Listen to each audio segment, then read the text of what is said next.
और पड़े हैं अचेत मुख बोले नाई पानी है। कुछ तो हुआ होगा, कुछ कहिए, मुख से नहीं बोलते, अचेत पड़े हैं। जवाब दिया, क्या कहूं बेटा राम, पहली बार में मैंने धरोबर के रूप में इनके 2 वचन रखे हुए थे।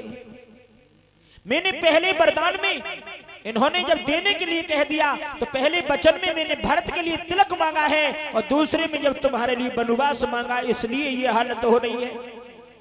जैसे ये शब्द सुना राम जी हाथ जोड़ के खड़े हो गए, कहने लगे मैया तू धन्य हो गई और तूने मुझे भी धन्य कर दिया। क्यों?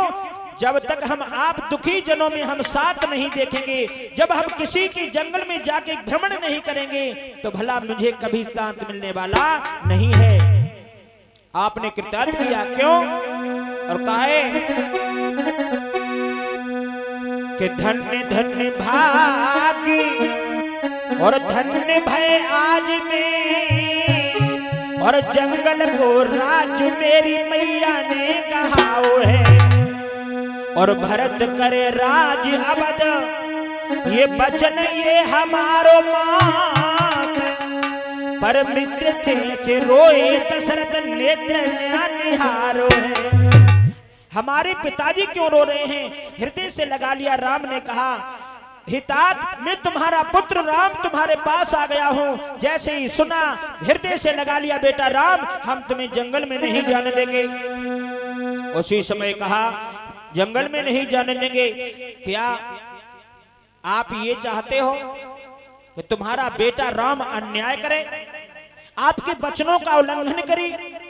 जवाब दिया पुत्र मैं ये नहीं चाहता हूं, पर जंगल में नहीं जाने देंगे। आप जाओगे तो आपके साथ मेरे प्राण भी चले जाएंगे। राम कहने लगे अरे पिताजी 14 वर्षों की बात है, हम वापस तुम्हारी गोदी में आ जाएंगे, कोई बात नहीं है। अरे मैया की आज्ञा है और माता पिता का पालन, आज्ञा का पालन करना ही बेटे का सबसे बड़ा धर्म है।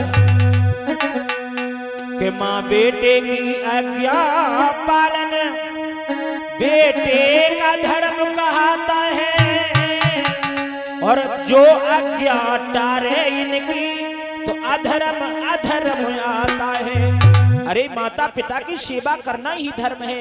मुझे जाने दीजिए कि कई पीले वस्त्र लेके आई। वशिष्ठ जी ने कहा ये क्या हो रहा है? वशिष्ठ जैसे पंडित महान त्रिकालदर्शी, उन्होंने कहा प्रातः वनवास, जहां राजगद्दी होना है और हो क्या रहा है? ठीक वनवास।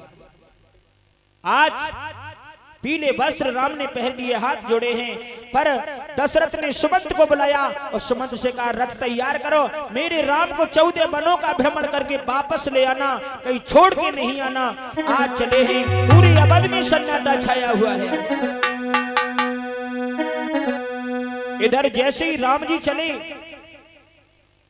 जैसे ही सुना है, खबर मिली है जानकी को, तो जानकी दौड़ती हुई राम जी के चरणों में गिर पड़ी, दोनों हाथ जोड़ ली और जवाब दिया महाराज आप कहां जा रहे हैं? जवाब दिया हे जानकी, मुझे मैया ने 14 वर्षों का वनवास दिया है, मैं उस वन को भ्रमण करने के लिए जा रहा हूं और कुछ दिन के बाद आ जाएंगे, तुम माता पिता की सेवा करो।